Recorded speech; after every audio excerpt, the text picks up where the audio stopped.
You see this? It's our government admitting they made a horrific mistake 23 years ago. A mistake that since 2002 has been telling women to fear the wrong monster. Because what you see right here, that's the FDA finally apologizing for lying to over 50 million women for more than 2 decades, preventing them from not only making their lives better, but as the actual data shows, the FDA has prevented them from making their lives better longer. Because the real monster in this true story was the ignorance of those who took a sworn oath to protect us and didn't. Just when you think you've seen it all, Viking throws you a curveball.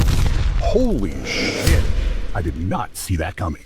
So let me get you up to speed. It's the late 1990s where a billion-dollar study begins, and it's funded by taxpayer dollars. So if you convert that into today's dollars, you're looking at $2 billion, roughly give or take. It was very well funded. There was zero reason to cut corners. Now, the purpose of this trial study was to assess the safety of hormone replacement therapy in women. The question really being, do the unintended consequences overshadow the benefits? And in layman's terms, was the juice worth the squeeze? So fast forward 3 years, it's now 2002, and out of nowhere, the FDA stomps the brakes, and I mean hard. Their claim, hormone therapy causes breast cancer. And of course, the media springs into action and does what the media does. They jump at the chance to capitalize on an opportunity to sell more newspapers. So they hop on the bandwagon and they start echoing all this misinformation as if it's somehow factual. They start yelling from the rooftops, if you don't listen to the science, you're going to die. And you inconsiderate bastard, you're going to end up giving it to grandma and she's checking out with you. What? Oh, yeah, I'm sorry. That was a different lie told by the FDA and enforced by the media. There's just so many. It all just becomes this big blur after a while. Moving on. Now, at the time, before all of this hit the airways, approximately 27% of postmenopausal women in the U.S. were on hormone replacement therapy. That's roughly 1 in 4. But after this announcement, the entire market imploded overnight. Doctors who just yesterday were recommending HRT immediately did a 180 and they vilified it as one of the most idiotic things a woman could ever do to her body. And all of their efforts would have been appreciated if it weren't for the minor fact that none of it was true. In fact, they stacked the deck from the get-go. It was almost like they wanted the outcome to be negative. And what do I mean by that? First of all, the average age of the woman in the trial was older than 63 years. That's way past menopause. Second, the vast majority of women already had severe medical conditions. And you know, it's funny how people with serious medical conditions seem to have this propensity to have additional medical conditions. Third, the medications they used in the study were derived from the urine of pregnant mares. Again, for you laymen, that's horse pee. And that's not an exaggeration. For some reason, they decided not to use bioidentical hormones, which are hormones that so closely mimic what the body makes naturally that the body doesn't even realize it didn't make them. And while I'm not trying to build a conspiracy theory here, you have to admit, you have to purposely stop yourself from going in that direction, especially when we look at the good stuff that comes from hormone replacement therapy. So let's look at a highlight reel of the truth. And these numbers are from decades of data collection from millions of women, all of them on therapeutic doses of HRT. Number 1, it cuts heart attack deaths by 48%. Number 2, it lowers Alzheimer's risk by 35%. Number 3, it slashes hip fractures by up to 60%. And number 4, it reduces all-cause mortality by 30%. Now, I realize these numbers are slightly skewed because the majority of the women in this grouping weren't in their 70s under the care of hospice, and they weren't being pumped full of horse urine. But I'm relatively certain this data is just as accurate, if not accurater. Yes, I just made that word up. Now, are you ready for a dose of reality? Would you like to see an example of how the media can turn a flawed study into that long-lost book of the Bible? It goes Matthew, Mark, Luke, and then the new one, Karen. Over 2 decades later, the number of postmenopausal women on hormone therapy is less than 1 in 20. That's because the media perpetuated this 23-year-old lie. And even after all the data shows that it does not cause cancer, quite the opposite. It allows women to live better, longer lives. So what actual policy came out of all this chaos? The FDA decided to throw a huge warning label over everything HRT related, even if it had nothing to do with the conclusion of that 2002 Women's Health Initiative study. On the bright side, as the old adage goes, better late than never, at least the FDA admitted they made an error and they're taking the appropriate steps to right their wrong. Now, that doesn't negate the fact that they've caused medical science to lose 23 years of progress and breakthrough in an area of medicine that decades ago was already shown to improve quality of life, but I guess that's water under the bridge. So listen, if you still think hot flashes, brain fog, no energy, weight gain, and zero sex drive are just things you have to deal with as you get older, then you're right. You get to deal with all those things for years into the future. And if you're a member of that group, you guys are dismissed. Thank you for listening. But I'd like to ask the smart group to please stick around for another minute, because it's possible to breeze through menopause like it never never even happened. So do some research. And if you have questions, call or email my hormone clinic, Viking, because we fix issues like this every day. We help both men and women. We're in 49 states. And the process is simple. You get labs, you get answers, and you get your life back. So stop white knuckling through menopause like it's some sort of rite of passage. And instead, look at it as the epidural of aging. Because getting old is inevitable, but suffering through menopause when you don't have to, I'm pretty sure they call that masochism.